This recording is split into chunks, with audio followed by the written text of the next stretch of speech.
Dia 4 de julho de 2004. Onde você estava? O que estava fazendo?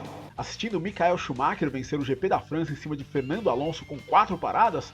Ou vendo a seleção de Portugal de Luiz Felipe Scolari perdendo a Eurocopa em casa para a fortíssima seleção da Grécia? Pois é, jogar torneio de seleção em casa não era muito com o Filipão não. Mas entre esses dois eventos nós tivemos um outro grande evento naquele domingo, que foi o último grande prêmio do Brasil de MotoGP disputado no já extinto Autódromo de Jacarepaguá.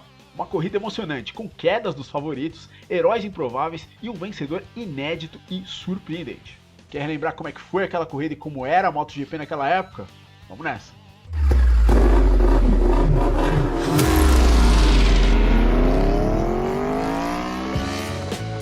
Antes de tudo, meu nome é Gabriel Lima e se você chegou aqui no Full Gas Podcast, provavelmente você gosta de MotoGP e aqui no Full Gas Podcast nós falamos da MotoGP como ela merece, com profundidade. Portanto, se você gosta, dê seu like, considere se inscrever aqui no canal, ajuda demais. Muito bem, mas nós vamos voltar hoje 20 anos no tempo, mais precisamente para o ano de 2004, o saudoso ano de 2004, quando o Brasil recebeu a última corrida de MotoGP em seu território, exatamente a 7ª etapa daquela temporada. E naquele ano tinha novidade, a prova havia sido mudada de setembro para julho, tentando fugir das chuvas. Deu certo, mas o clima do evento já era um pouco de fim de festa. Com asfalto velho, ondulado, caixas de brita com pedras grandes e instalações dos boxes que não eram atualizadas há mais de uma década, o Autódromo de Jacarepaguá já havia vivido anos muito melhores que 2004. Sob a administração pública, a pista corria sério risco de perder a MotoGP após ter assinado o contrato para receber a corrida apenas em abril, 2 meses antes do GP, após um impasse que durou desde novembro de 2003. Quando o acordo deveria ter sido assinado originalmente, segundo o promotor da prova, Moacir Galo. Ao jornal o Globo, ele disse: "O GP é um dos eventos mais importantes da cidade. Será uma pena se o Rio perder como perdeu a Fórmula 1. Em 2005, haverá novos pedidos de GP, como China, Estados Unidos e Turquia. 3 países devem sair." O clima fora da pista estava meio tenso, mas dentro da pista ele estava começando a esquentar com os 2 postulantes a título. De um lado, o italiano Valentino Rossi, do outro, o espanhol Sete Gibernal. Ambos chegavam simplesmente empatados na pontuação do Grande Prêmio do Brasil, exatamente 126 pontos para cada lado. Rossi havia vencido na África do Sul e visto 2 vitórias de Gibernal na Espanha e na França, porém o doutor havia reagido, derrotando Sete na Itália e na Catalunha e uma semana antes, na Holanda, quando o italiano ultrapassou Gibernal na última volta em uma disputa que custou o paralama dianteiro da Honda Gresini de número 15. O Rossi estava começando a se acertar com a Yamaha e nada melhor do que chegar na pista que ele já tinha vencido 6 vezes seguidas, para exatamente tomar essa liderança do Campeonato Mundial. Valentino havia vencido o GP do Brasil no Rio em 97 nas 125, em 99 nas 250, conquistando o título, em 2000 nas 500 cilindradas, sua primeira vitória na MotoGP no seco, em 2001, em 2002, conquistando o título da MotoGP e em 2003. Ou seja, tinha 6 vitórias consecutivas, o que lhe rendia o status de favorito. Mas o favorito da casa era outro, Alexandre Barros, que não chegava nas melhores condições para essa corrida não. Ainda se recuperando das contusões de 2003 na Yamaha, o brasileiro havia se dado outro problema no GP anterior, na Holanda, uma semana antes. Lá, ele caiu e machucou a mão e o ombro esquerdos.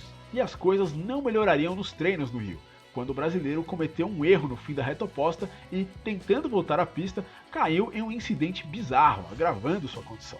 Mas, se mudando a corrida para julho, a MotoGP conseguiu escapar das chuvas no Rio de Janeiro. De uma coisa eles não conseguiram escapar, mesmo no inverno, eles pegaram um belíssimo calor carioca, que foi um moedor de pneus naquele final de semana. E driblar isso seria a chave para a vitória. Rossi não conseguiu se acertar com sua Yamaha nas ondulações do Rio, e sem um bom setup, classificou apenas em 8º, dizendo que os pilotos da Honda à sua frente haviam se beneficiado de seu trabalho nos anos anteriores, e apenas por isso o haviam superado. Touché. Gibernal, mais veloz na classificação de sexta, foi apenas o 4º no grid após o treino do sábado devido a um problema de freios no fim da classificação, com Barros ficando na 5ª posição. Eu falei no começo do vídeo dos heróis improváveis e na pole position nós tivemos o primeiro deles. Em um grid dominado pelas Hondas que passavam dos 320 km por hora na reta, Kenny Roberts Jr. com sua Suzuki, que não marcava uma pole desde 2000, surpreendeu todo mundo e cravou o melhor tempo com seus pneus de classificação. Utilizando um novo composto da Bridgestone, ele conseguiu com sua velocidade em curva fazer a diferença frente a Max Biaggi, segundo no grid, que alcançou 330,5 km por hora contra apenas 316,1 km por hora do norte-americano em sua melhor volta. Nick Hayden foi o terceiro. Após o treino, Roberts disse que retornou para os boxes, se perguntando se sua volta, feita no limite, havia valido tanto a pena para ser o nono no grid, antes, obviamente, de ver seu time celebrar e ser encaminhado para o parque fechado. Foi a primeira vez que um pneu Bridgestone fez uma pole position numa moto 4 tempos e a segunda pole position da Bridgestone na história da MotoGP. Era a primeira vez também que nem o Rossi nem o Gibernal largavam na frente numa corrida em 2004. A corrida prometia meio que um roteiro de filme e entregou. 55 mil pessoas presenciaram aquele que seria o último GP do Brasil de MotoGP, realizado pela primeira vez desde 1999 em um domingo. Sua realização no sábado, entre 2000 e 2003, era um pedido da Globo para manter sua sacrossanta programação inalterada. Mas para 2004, a prova voltou para o domingo, no entanto, às 11h30 da manhã, abrindo o programa de corridas antes de 125 e 250, para que a MotoGP pudesse ser exibida dentro do esporte espetacular.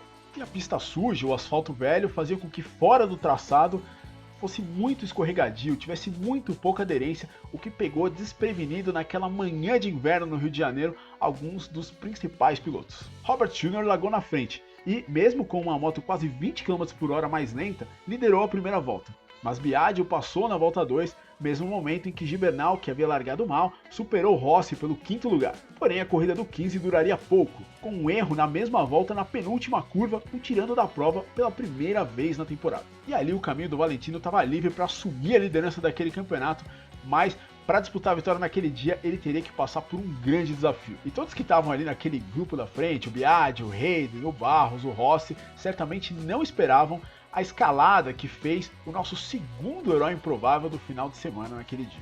Com Roberts não conseguindo acompanhar o ritmo dos primeiros, o top 5 na volta 6 de 24 era Biaggi, Hayden, Barros, Rossi e o japonês Makoto Tamada, vindo de sétimo no grid. Com Barros contundido e se queixando de um desgaste de pneus prematuro, a disputa da vitória ficou entre Biaggi, Hayden, Rossi e Tamada. Fazendo uma corrida de espera, o japonês passou Rossi na volta 12, quando Biaggi e Hayden aumentaram seu ritmo. E aí, na 13, tentando acompanhar o ritmo do japonês, o imprevisível ocorreu.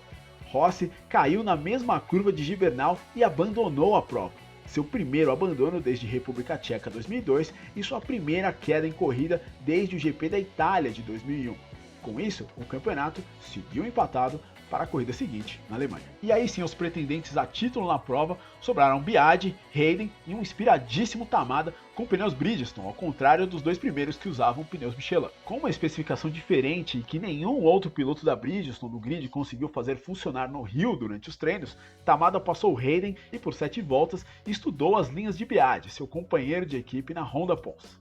A pouco mais de 3 voltas do fim, ele fez o seu ataque na antiga curva da vitória. Biaggi não teve resposta para o ritmo forte de Tamada, que venceu a prova, sua primeira na MotoGP e a primeira da Bridgestone na classe principal.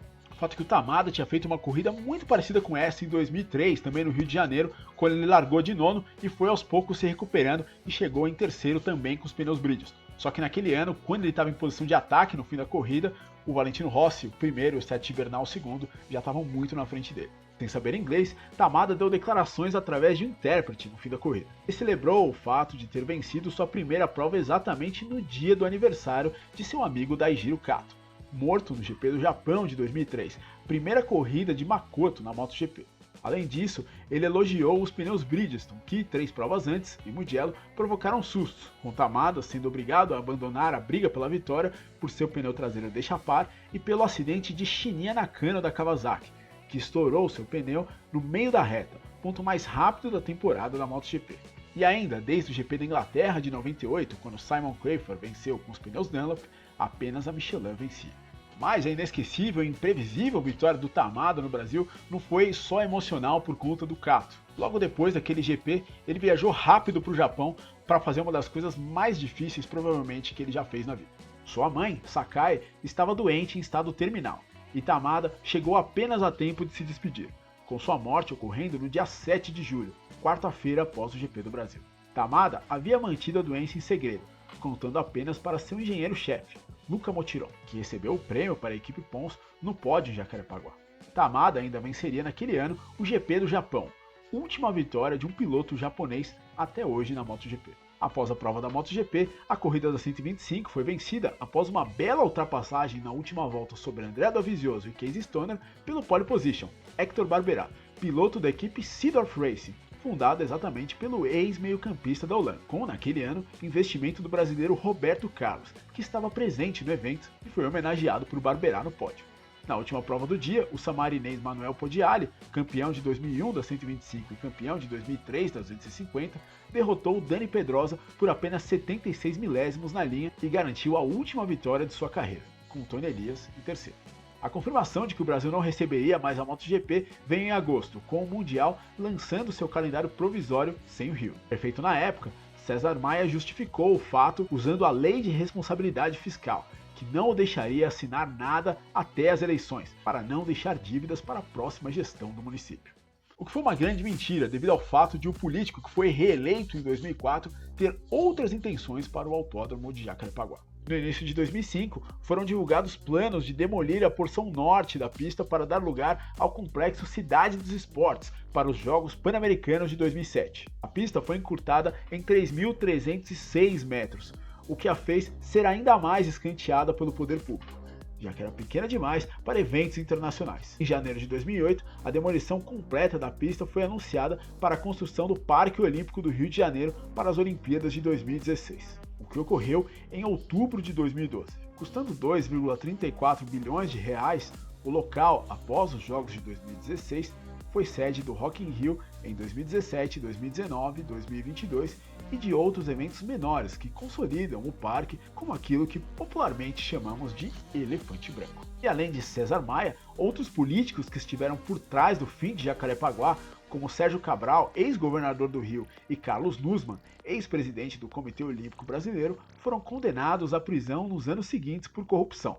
Já Maia chegou a ter seus direitos políticos suspensos por corrupção nas obras olímpicas, mas os recebeu de volta para recentemente ser flagrado sem calças e no banheiro durante uma reunião da Câmara do Rio, onde atualmente é vereador.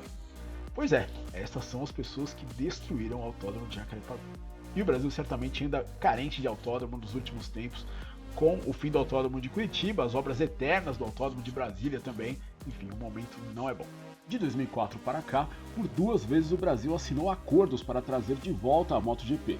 Uma vez em 2014, com o Autódromo de Brasília em obras, quando chegamos a até mesmo figurar no calendário provisório, com a corrida sendo cancelada após os trabalhos não terminarem, não terminaram até hoje, e outra em 2019, para que em 2022 a prometida pista de Deodoro, no Rio de Janeiro, recebesse o Mundial. Porém, é claro, isso nunca aconteceu. Para 2025, há uma nova promessa de projeto, agora utilizando a pista de Goiânia, que, apesar de ter espaço, necessitaria de uma grande reforma. A ver o que acontece. Mas enfim, esse foi o GP do Brasil de 2004. Me conta aqui nos comentários se você foi nessa corrida ou se você foi em alguma corrida na MotoGP no Rio de Janeiro. Eu quero muito saber. Gostaria muito de ler as histórias de vocês, porque é uma pista que eu não conhecia. Uma pista que, quando eu comecei a trabalhar com automobilismo, com motociclismo, ela já não existia. Portanto, escreva aí as suas lembranças desse autódromo que até hoje deixa tanta saudade. Mas enfim, por esse vídeo é isso aí. Muito obrigado se você chegou até aqui. Considere like, considere se inscrever aqui no canal para mais conteúdos como esse. E a gente se vê na próxima. Um abraço. Valeu.